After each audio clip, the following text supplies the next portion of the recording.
I knew that attorneys made good money and I knew that doctors made good money. And then I looked into how long and what an investment it was to become an attorney or a doctor. And I said, I know people that just work construction that make pretty good money. I think I'm just going to go do that.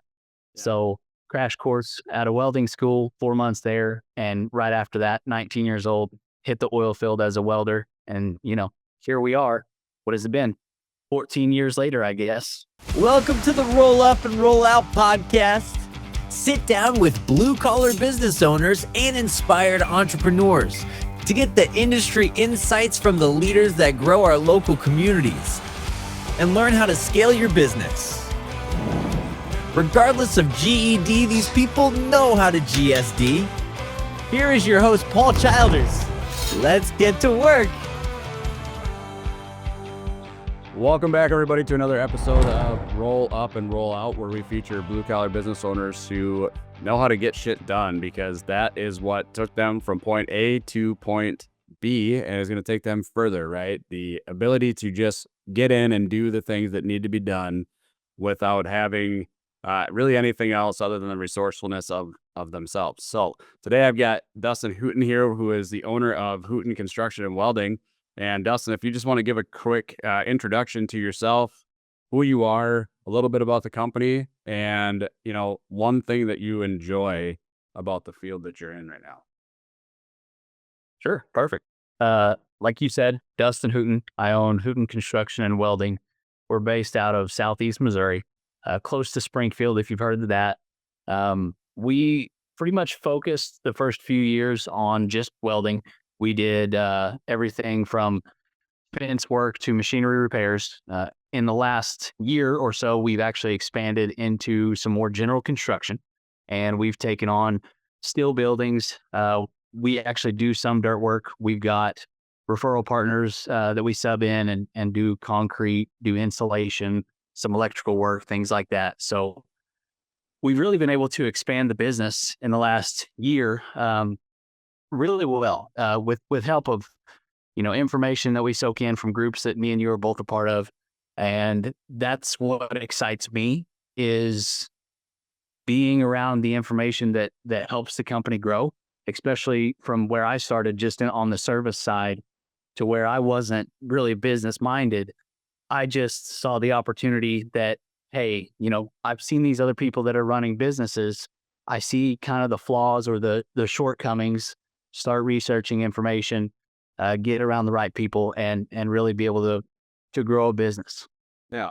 So, when you were growing up, were you exposed to entrepreneurship at all as a kid? Like, was your dad, grandpa, or like mom or anybody on their side like entrepreneurs? Or is this something that you just kind of got out of school and got into on your own? I would say I was exposed to solopreneurship the most. So my grandpa has his own auto mechanic shop. He's had a couple people come in and help him over the years, but it's pretty much just been him. Everything from buying and selling old cars. He's got a junkyard out back that, he had a wrecker service, has the cars towed in. Sometimes people don't even come pick them up. And he would sell parts off of them. Pretty much anything to do with automotive he messed with. And then my dad kind of fell from the same tree, did a whole bunch of automotive stuff. He actually expanded into more farming, more agricultural things. Growing up, we had white-tailed deer in our backyard, like pin deer. So that was it's different. Not everybody had that. So that was cool. And he never worked for anybody else as far as I ever remember growing up. He always was just working for himself, might pay some part-time help. So getting into the position of being a solopreneur was very easy. It came natural. I was back when Craigslist was still the hot thing. I was buying, selling, and trading dirt bikes and jet skis. Whenever I got to be 16, I was buying, selling, fixing cars, trucks, boats. Just expanded as I could go out further and didn't have to have people bring stuff to me. I really started trading on that. And also growing up in the shop, Dad did his own repairs on everything. He had his own welding machines. So inevitably, I ended up in the shop just tinkering around. He had derby cars that needed the doors welded up on before he would take them to the demolition derby. So that was probably the first thing I remember ever welding. And whenever I got out of school, I didn't know what I was going to do. I went to the community college. I lasted 4 weeks and I dropped out. I said, I looked at the options, and really the only thing that was attractive to me about staying in school, because I didn't really know much about business, I knew that attorneys made good money and I knew that doctors made good money. Yep. And then I looked into how long and what an investment it was to become an attorney or a doctor. And I said, I know people that just work construction that make pretty good money. I think I'm just going to go do that. Yeah. So crash course at a welding school, 4 months there. And right after that, 19 years old, hit the oil field as a welder. And here we are. What has it been? 14 years later, I guess. So it's been I'm glad I took the path I did, for sure. Yeah, it's everybody's path is a little different. Like for me, I went 4-year school, got out of the 4-year school, and I really didn't ever do anything that was associated with my degree. I graduated college in 08, 09, so like right in the middle of the recession. So nobody was hiring. So I just ended up taking a job as a assistant service manager for a Case IH dealership, which is really where I started. Like, my dad was an engineer for 3M and whatnot, but really that was my first kind of like where I really enjoyed working with like blue collar guys, the mechanics in the back, just kind of the salt of your earth people that they just work hard, they make their money, they have a good life, they enjoy things, they're happy, right? Like, I think sometimes people look at blue collar and they're like, they just work themselves to death and don't ever get to enjoy their lives. And I'm like, that's not true. Like these guys are some of the happiest people I've ever been around. Do they complain a lot? Sure. But we all do. So, Right. that just spun for me into different careers until, now where I'm running my own company. And it's funny, everybody's path's different, but at the same time, I think we're all the same where we've always felt like there was something a little bit more out there. We just could never really put our finger on it until we kind of just jumped in and went, well, I don't know where this is going to take me, but heck, I'm going to just grab on and we'll see where it goes. And I'm assuming your experience is probably similar to that when you started your company, right? It was. I had to form the LLC when I was actually still working for a pipeline company. And the only reason I even did, I wasn't thinking entrepreneurship, start my own business. They were offering $10 more an hour if you got your own insurance and you ran your work through yourself. So sign me up. That was, working 12-hour days. That was an extra $120 a day, $800 a week at least. So I was all for it. And with having, had to have my own truck, my own welding machine, my own tools where I worked, and having all that set up, that's what enabled me to be able to really start doing stuff on my own. If I had been just working for the company and I didn't own any of my own equipment, it would have been, 5:00 on Friday and I'm off for the weekend and I wouldn't have thought any more about it. But since I had my own equipment, people knew I had my own equipment. They would call me and, hey, well, we've got this broken. We hear you're a good welder. Can you come fix it for us? Yeah. And I just see the green dollar signs. Yep. I'm like, yeah, I'll come and make cash money on a Saturday for an hour-long project. So there was that pushed me into business ownership. And then I think it was 2017, I started actually building these custom welding beds for other pipeline welders, which was pretty lucrative for a while. The bottom end bed that we made started at $10,500. Yep. And from there, once we started advertising that we were making them and we made really nice ones, we had a list that it cost $100 to get on. And most of the time we had 10 to 12 people on the waiting list at all times. Yeah. Then 2019, COVID hit and it parked all the oil derricks were all, if they weren't on the pad and had to be there, they were shut down. They didn't go to new ones. They didn't start up new jobs. I called through my whole list And everybody had the same story. They said, well, I know I'm on the list. Can you put me at the end of it? Because I don't know how secure I'm going to be here in a month. You know, it looks like we're going to get laid off. And the first guy that was on the list, about 2.5 hours after I started calling, he got called again. I said, hey, guess what? I went all the way through the list and I'm back to you. he said, well, he's like, I'd love to have a bed, but he said, I don't want you to make it and me not be able to pay for it. So we finished up the beds that we had. The very last install we did was Christmas Day of 2022, 2019, Christmas Day. We installed the last bed and sent it out. And after that, it was disheartening that I had this thing going and then all of a sudden it just fell in on itself. So I did a little bit of side work, but I didn't really try and run my own thing for a while. I went back out on the road and I probably worked another 1.5 years and just kind of did the regular work for somebody else, let them worry about the problems. And then it's just an itch. Once I had started scratching it with building the welding beds, I knew that there was opportunity for it. So I went out, I say coasted for 1.5 years.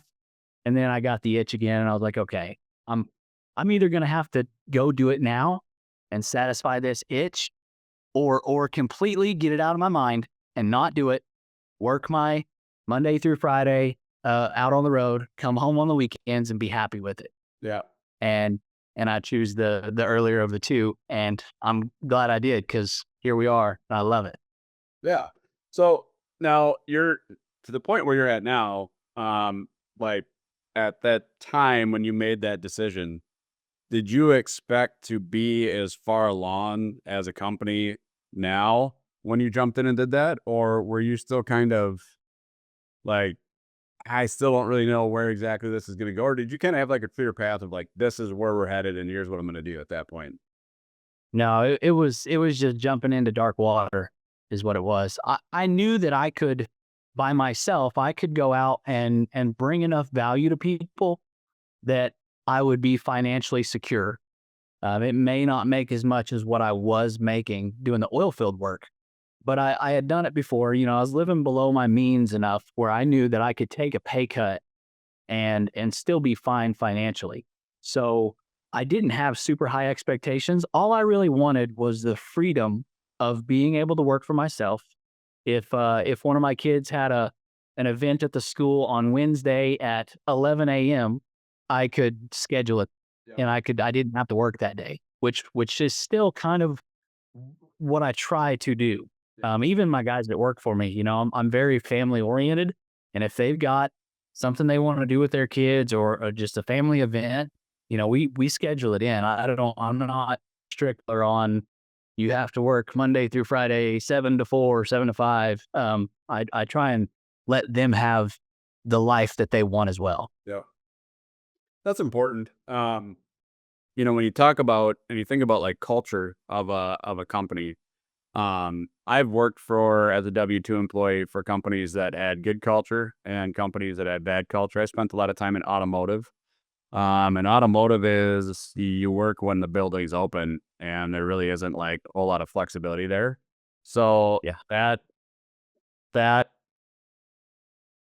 I get it. But at the same time, as a dad, right, like I had a moment and I was doing good in car sales too, and I liked it, but I just had a moment where I was at the park with the kids and both of my kids were going across the jungle gym and neither one of them asked for help. And it was just kind of like one of those moments that just kind of punches you in the face and you're like, okay.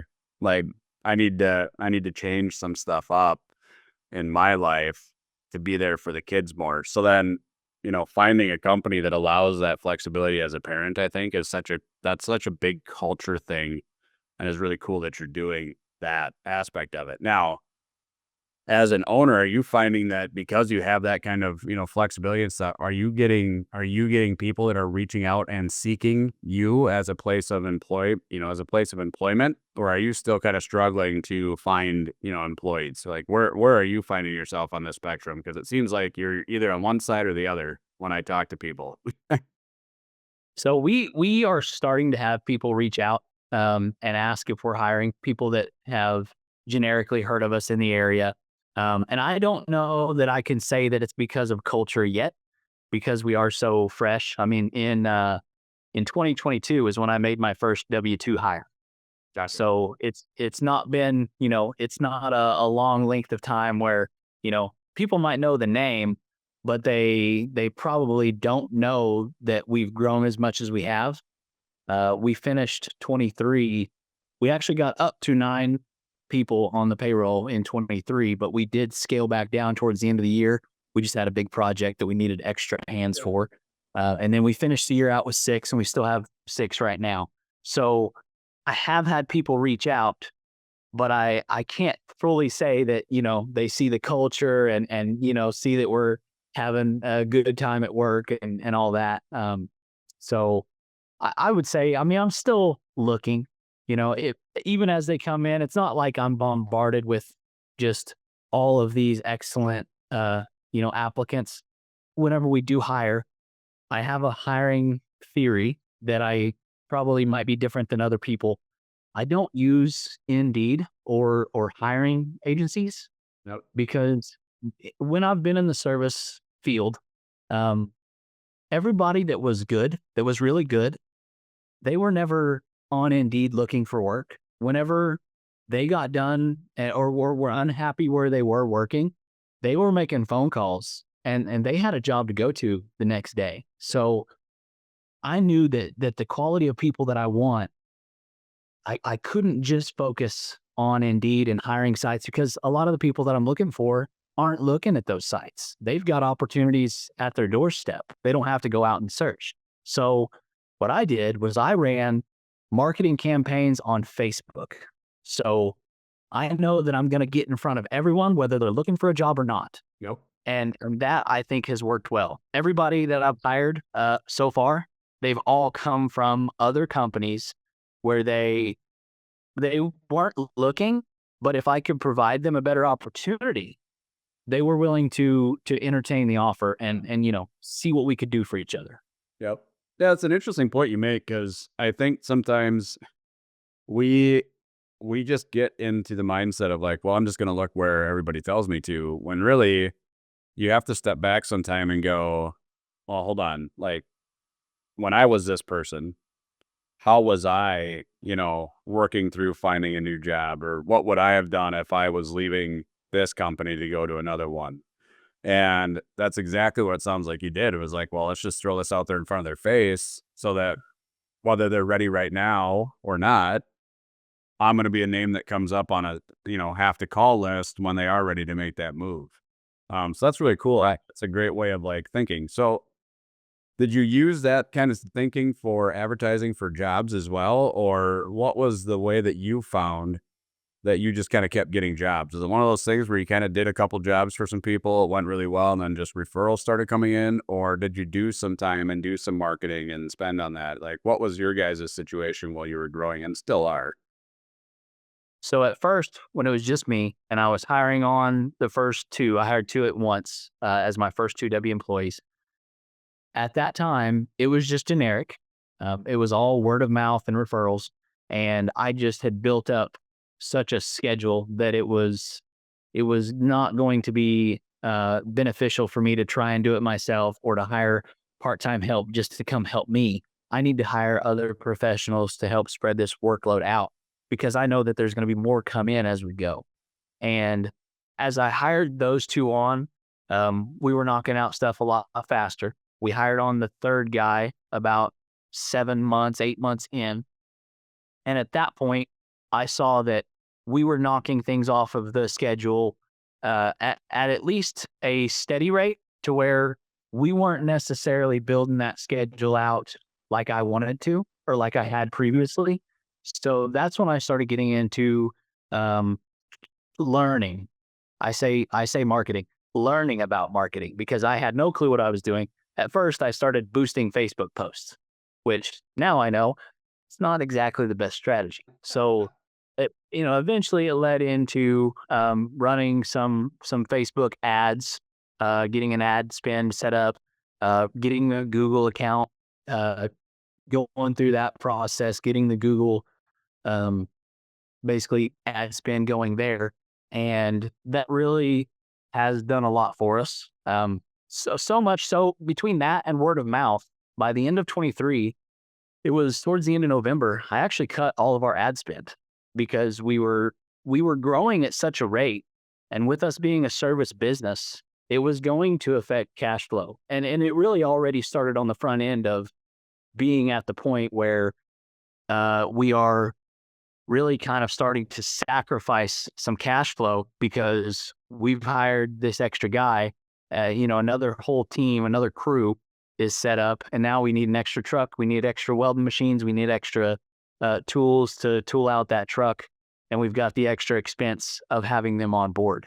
So with that, I knew that if we kept the rate we were going, it was going to fill the schedule more, but it was also going to put us on tighter timelines. We're going to be a little bit more crunched, and I may end up having to hire on another couple people, which if we got to that point, that's when everything was kind of going to become a cash flow issue. And I've followed you for a while, and I've got notes and notes and notes about, business credit and how to set things up. But originally, I didn't know any of that.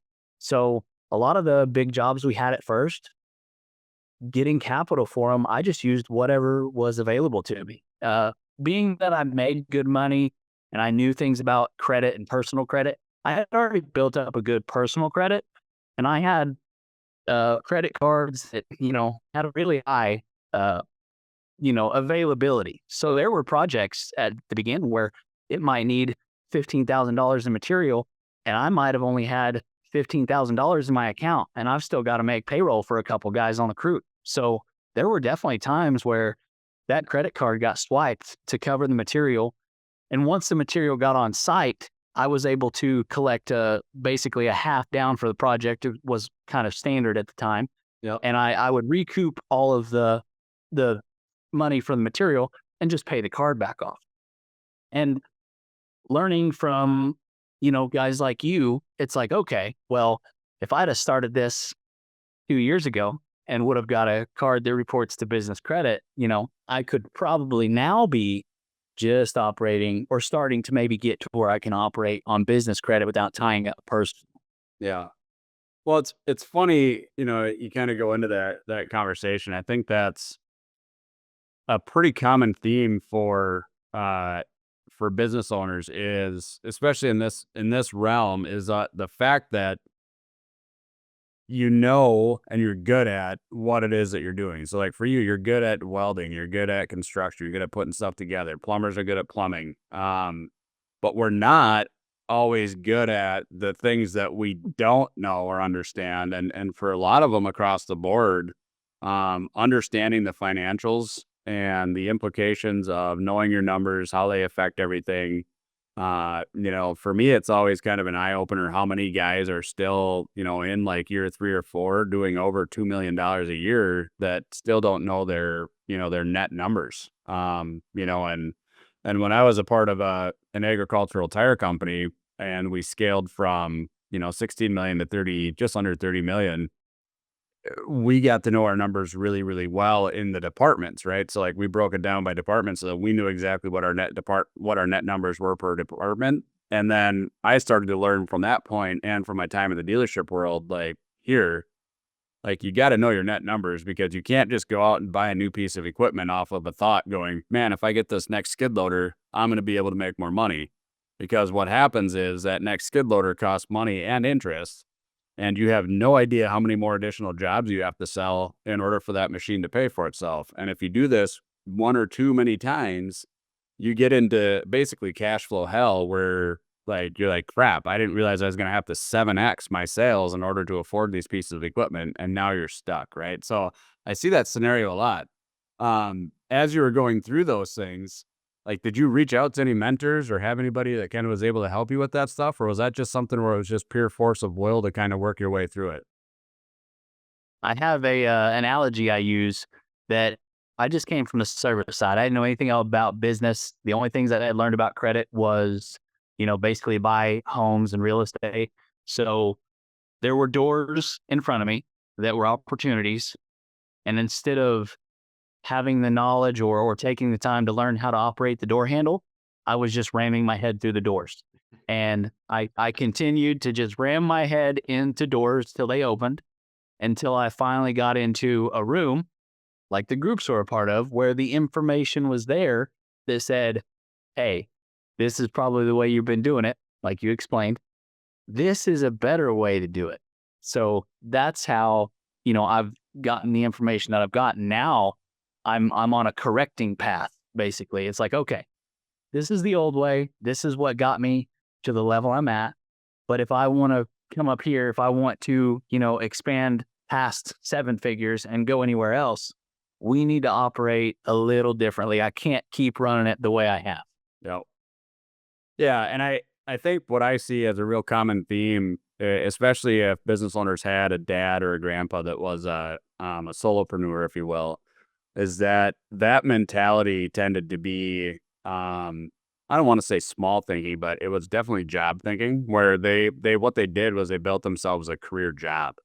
And we're seeing, I think, with like a lot of these younger business owners coming up, is a desire to build an actual business where eventually, I'm guessing, you want to be able to leave and know that you can go on a vacation for 30 days and everything's going to run smooth, right? Like the old litmus test. Like, how long can I be gone for before I start to worry, or before I start getting text messages of like, we need you back. Like, Right.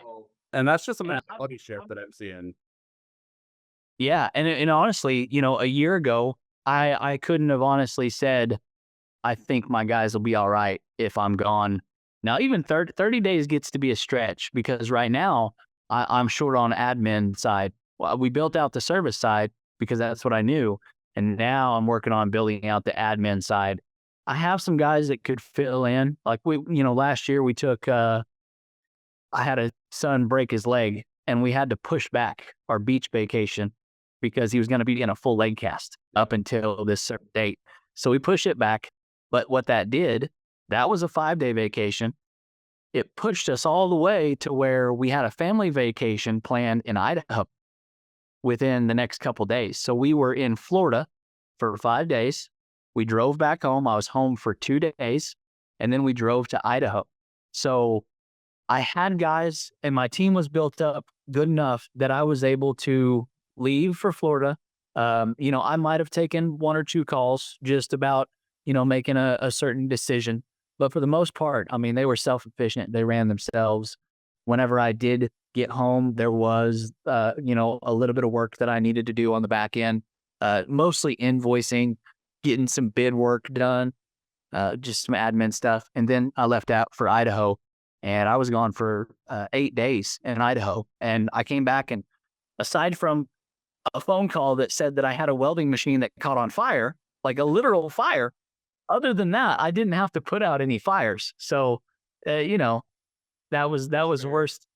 Yeah, that was the worst thing that happened. And it wasn't as big of a deal as what it was. A wire got crossed over. There was some oil on a plug, and it smoked. And they told me had caught on fire, but that wasn't the case, luckily. So, And it wasn't where you're building I did. fire. Exactly. We didn't actually, no fire extinguishers, no insurance claim, so that's good. I did, however, have to play catch up, it felt like, for a month after I got back from both of those vacations. All the paperwork and stuff that got put off and stacked on your desk, and the emails and all that kind of stuff, right? Like that's Yeah. Which was my first, it was my first clue that, hit a little light bulb went off and said, you should really start looking into hiring an office personnel, a secretary, executive assistant. I need someone. And that's when I actually started building my office at that point. Because before, I was pretty much operating off of, in my house, I've got a big island. And I would have paperwork drawn out. I'd have my laptop up. And of course, the wife likes to keep the place really clean. So every night, I might work until, 10:30 at night after the kids had went to bed, trying to get some more things done. And then I'd leave it out. And then tomorrow morning, it was all stacked up. I had it spread out perfectly. So it got to the point where I needed a space. And once I thought once I build a space, then I can fill it with personnel. I can put people there. And I actually didn't even end up going that route. I'm actually working with Scott Ramage through Hire VP, and we're actually going to get a VP instead of someone actually here in the office. Nope. Yeah, there's advantages both ways, I think, and it just depends on the type of office worker that you're looking for as well. Like, I've talked to Scott as well, and even I will probably go that way for myself as I kind of start to scale and grow and make some more connections and stuff, because there's just the endless amounts of chasing that you do. It wears you out. But I think too, sometimes, like when I get to a point where I'm ready to really exist as a business, I'm getting out of the home office, because number one, it drives me nuts. I'm a social person. I'm an introvert that moonlights as an extrovert. So like I have some conflicting issues with my personality type, where it's like, yeah, I've been at home, it's nice, but like I like to socialize with people, especially at work. And so like being stuck in my own office with no one to talk to sometimes is like, okay, this is a little bit too much. So like eventually I would like to have an office building, but until I get there, using the VA system that's out there, the VP system that's out there, is such a bonus for business owners that are like right on the cusp, but not quite ready to make that next big step, because you can still get that service without really risking the financial aspect of it, of hiring somebody in-house that you then got to cover everything with. So that those services are nice in that instance. But we just got a couple minutes left here, so I just want like your final thoughts on the industry, and really, I guess, what you look most forward to in the future with your growth. So I guess the final thought for people watching it, especially if they're in the trades, in the blue collar field, and they're either, whether they're in a W-2 position or if they're just starting a company, and they may have been in the same spot I am, where they came from the service side. My advice would just be to get around the right people, get into some groups that are on the next level, because there's nothing like a hand down to help pull you up, because a lot of this stuff's hard to do on your own.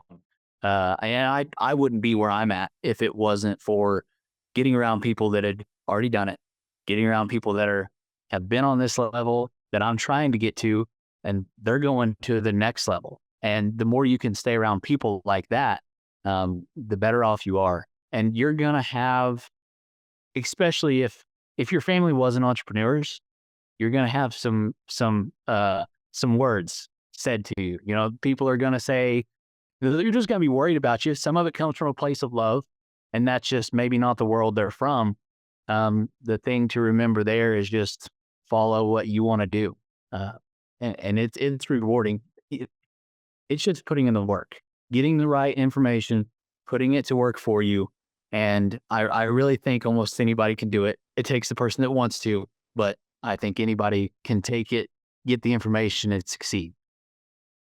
As far as what I look forward to, it's the next level. I've recently got to a point where most of the work that I do is administrative work. It's project management, it's accounting, things like that. I am excited to expand into the point where I've got some personnel built up on the administration side, to where I can kind of get back out and get more into the person to person, the interaction with clients, going out, seeing job sites, looking for opportunities, letting people know we exist, things like that, and really being able to take it to the next level. Cool, man. Well, I appreciate your time being on the show, and telling us your story. It's such a key aspect, I think, when people look at this, of going, well, can I do this or not? And being able to see other people that kind of came from a similar background and are, making something of themselves and making a success of themselves, is super inspiring to have out there. So again, thank you for your time. I greatly appreciate that. Thanks for having me on. It's been my pleasure. All right, man. Thanks everybody who watched the show. This was another episode of Roll Up and Roll Out. I look forward to seeing you guys on the next one.